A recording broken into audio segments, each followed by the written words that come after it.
राज्य में शनिवार अपराह्न समय प्रकाश पाई दशम बोर्ड परीक्षा फल। एथिरे ढेंकानाल जिला परचंग ब्लॉक सांधा हाईस्कूल मेधावी छात्री सोनाली दास सर्वाधिक नंबर रखी टॉपर होइतिबा बेले आज विद्यालय गौरव आनिछंती सोनाली चलित वर्ष दशम बोर्ड परीक्षा 600 नंबर 543 नंबर रखी A1 ग्रेड रे उत्तीर्ण होई विद्यालय एवं अंचल गौरव आनिछंती। सोनाली कृतित्व हासिल कर परचंग अंचल में खुशीर लहरी खेली जाइए। सफलता पछरे विद्यालय शिक्षक शिक्षयित्री पितामाता और घर गुरुजन मानू श्रेय देइछन्ति। गुरुजन और पितामाता सोनाली उज्जवल भविष्य कामना करिथिबा बेले सोनाली बापा जड़े जनाशुना विशिष्ट व्यवसायी सारंगधर दास और माता सांधा पंचायत सरपंच जयंती दास को झील बोली जनापड़ी।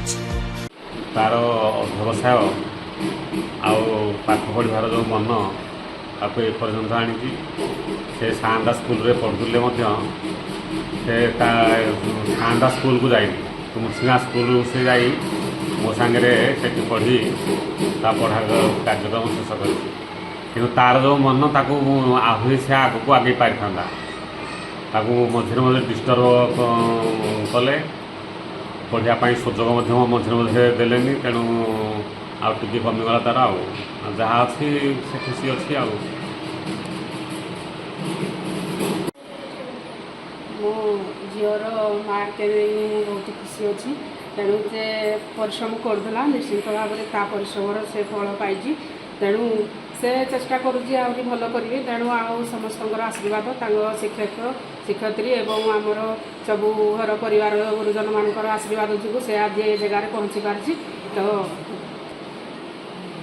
सोनाली दास सांधा सरकारी उच्च विद्यालय छात्री अटे। चलित वर्ष मैट्रिक एग्जाम 90% मार्क रखी A1 ग्रेड हासिल कर यार श्रेय मु मोर स्कूल समस्त शिक्षक शिक्षयित्री आ मोर बापा माँ बड़ बापा बड़ माँ परिवार समस्त सदस्य देवाई चाहिए कारण से आशीर्वाद बिना मुझे स्थान हासिल कर पारि ना तेणु से आशीर्वाद भगवान कृपार मुझे स्थान हासिल कर निजक बहुत गर्व अनुभव कर। +2 साइंस नहीं मेडिकल लाइन में पढ़ा चाहूँगी एवं आग को जमी भल मार्क अचीव करें से आहरी परिश्रम कर।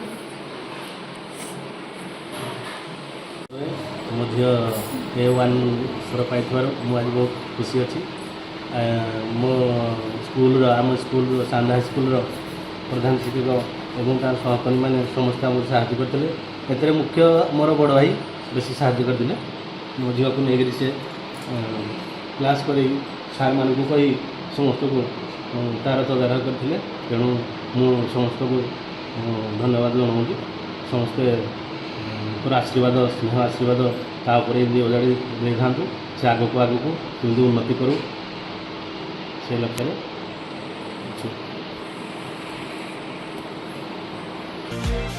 ढेंकानाल जिला Parjang block Nirmal Gananayak report now Odisha news.